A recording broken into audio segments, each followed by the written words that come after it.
नमः सर्वेभ्यः. माझं नाव मिहिका जोशी. मी आज तुमच्यासमोर एक गाणं सादर करणार आहे. सावरकरांचंच ने मज सीने. त्याच्या आधी थोडंसं माझ्याबद्दल सांगते.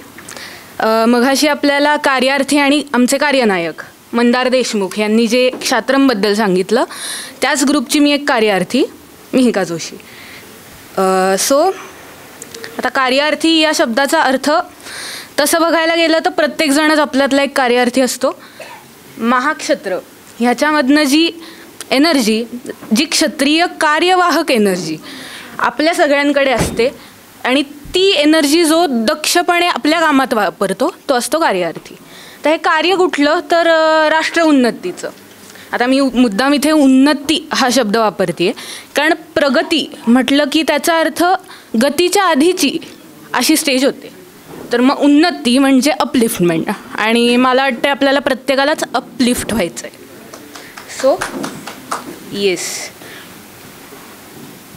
सो या क्षात्रमच्या आमच्या मिशनचा एक भाग आहे भारतीय कला संवर्धन.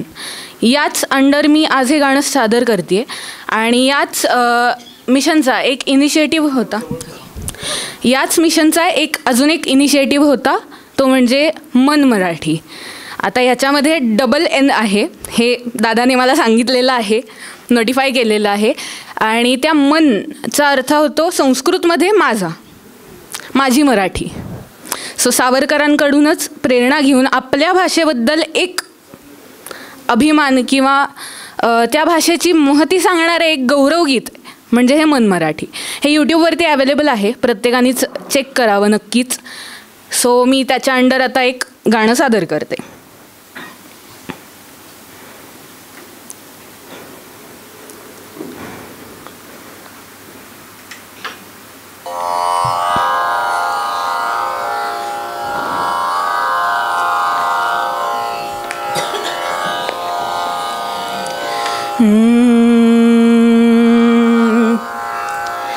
नेमज सीने परत मातृभूमीला,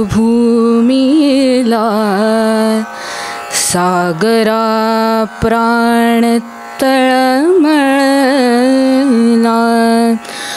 भूमातेच्या चरणतला तुझ धूता, मी नित्य पाहिला होता, मज वदलासी अन्य देशी चल जाऊ, सृष्टीची विविधता पाहू, तै जननी विरह शंकित ही झाले, परी तुवा वचन तिज दिधले,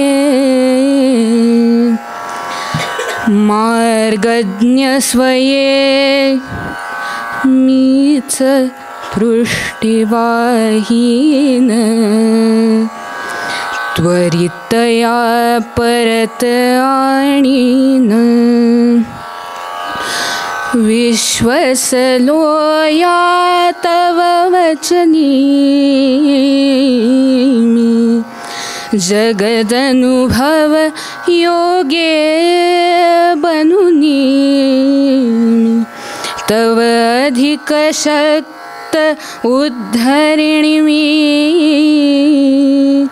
येईन त्वरे, कथुनी सोडिले तिजला, सागरा प्राण तळमळला.